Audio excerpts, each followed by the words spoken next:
jangan kau laknat hamba-hambaku. Setiap kali manusia bermaksiat kepadaku, aku tunggu sampai kapan dia mau bertobat. Kalau seandainya aku berbuat seperti apa yang engkau lakukan, maka di bumi ini tidak akan ada kehidupan, kata Allah. Jadi setiap ada hamba-hambaku yang bermaksiat, aku tungguin kapan dia mau kembali. Kalau dia belum sholat, aku tungguin kapan dia sholat. Kalau dia belum sadar, aku tungguin kapan dia sadar. Begitu harapan-harapan yang diajarkan oleh Allah Subhanahu wa ta'ala. Maka ada yang bilang itulah asal muasalnya Nabi Ibrahim terkena hukum kurban, menyembelih putranya sendiri. Kata Allah, sos satu-satu begitu. Satu-satu. Kamu sudah membunuh dengan sebabmu, begitu maksudnya. Dengan doa-doamu itu membunuh hambaku 3 kali. Dan aku pun membayar hutang kau membunuh anakmu 1 kali, walaupun diganti dengan seekor kambing kibas. Wa qad qala Allah Ta'ala, Allah Subhanahu wa ta'ala berfirman, Bismillahirrahmanirrahim, wa in janahu lis-salmi fajnah laha wa tawakkal 'ala Allah innahu huwas samiul alim. Al-Anfal ayat 61.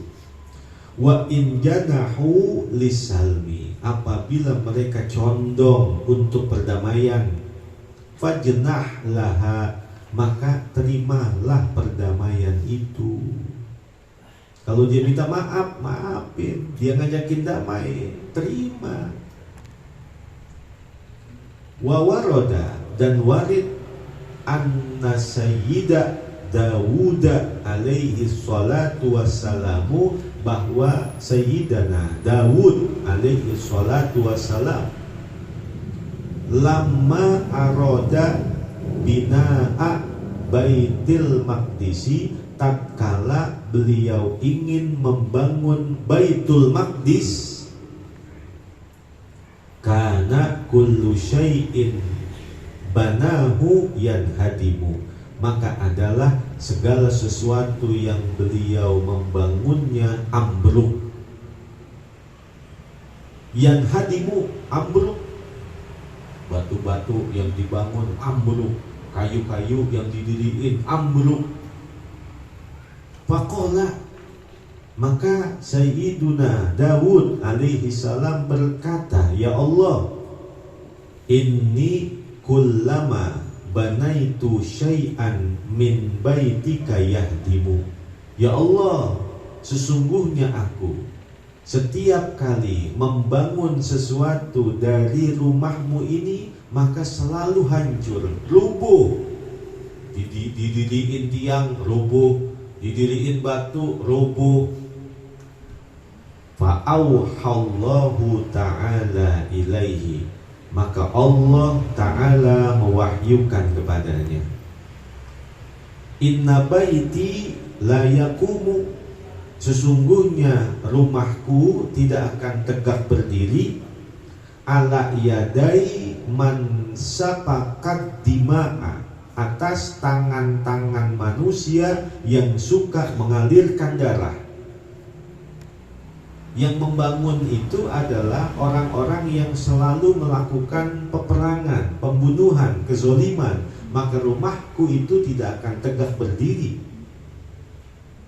Faqala, maka Nabi Daud berkata, ya Rabbi, alaisa dzalika fisabilika, bukankah hal itu dalam jihadun fisabilik, bukankah itu mereka lakukan adalah berjalan di jalanmu, mereka berperang di jalanmu, mereka berperang untuk meninggikan agamamu.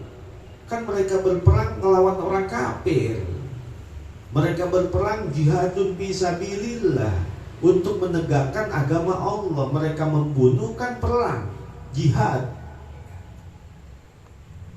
Faqala bala, maka Allah berfirman, iya benar, perangnya jihad, perangnya adalah untuk menegakkan agama. Apa kata Allah? Walakin alaisu ibadi, akan tetapi bukankah mereka hambaku juga? Yang kau bunuh itu mereka juga hambaku, kata Allah.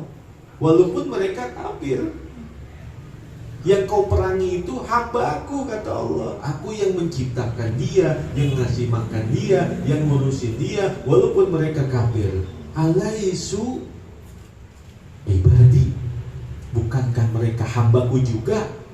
Yang kau perangin mereka juga hambaku, kata Allah. Intaha. Wa fil hadithi, dan dalam sebuah hadis, la'an yukhti al imamu fil afwi ahabbu ilallahi min an yukhti'a fil uqubati. Intaha. La'an yukhti al imamu fil afwi, sungguh imam itu salah memutuskan hukum dalam ampunan. Ahabbu ilallahi, lebih dicintai oleh Allah, min an yukhti'a fil uqubati, dalam ia tersalah dalam menentukan hukum yang mendatangkan siksaan dan hukuman-hukuman yang memberatkan. Jadi seorang hakim mutusin hukum salah, tetapi menyelamatkan nyawa orang, itu lebih baik dalam pandangan Allah daripada dia melakukan kebenaran hukum akan tetapi menyebabkan kematian seseorang. Jadi ternyata hukumnya salah, tapi nyelamatin orang supaya hidup, itu lebih dicintai oleh Allah. Sekalipun menetapkan hukum benar, tapi hukum itu menjatuhkan hukum kematian. Karena kalau dikasih orang hidup, mungkin ada kesempatan dia untuk bertaubat.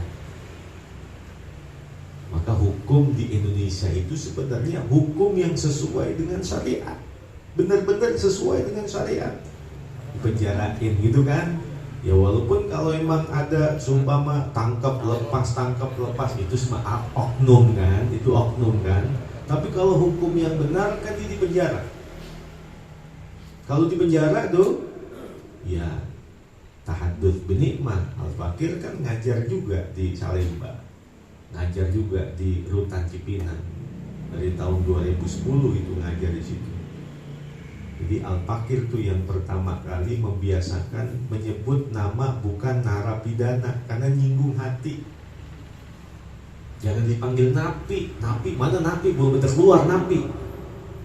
Pak, itu nyinggung perasaan, Pak. Lalu bagaimana? Panggil santri. Jadi sejak saat itu ide Al-Fakir tuh, supaya membiasakan menyebut mereka dengan kata-kata santri. Sampai sekarang nyebutnya santri, dipakai. Dia pada ada pengajian aktif di masjid, keluar dari lapas itu mereka sudah dapat bekal ilmu agama, akhirnya jadi orang yang baik. Itu bukti namanya. Hukum yang diterapkan di Indonesia itu sebenarnya sudah sesuai dengan syariat. Jadi pulang mondok dia. Jadi pulang mondok bukan dari lapas, tapi keluar dari pondokan. La an yukhti al imamu fil afwi ahabbu ilallahi min an yukhti fil uqubati. Sungguh salahnya seorang imam dalam ampunan itu lebih baik, lebih dicintai oleh Allah dari bahwa salahnya imam dalam hukuman. Intaha wa thumma qala wallahu a'lam bishawab.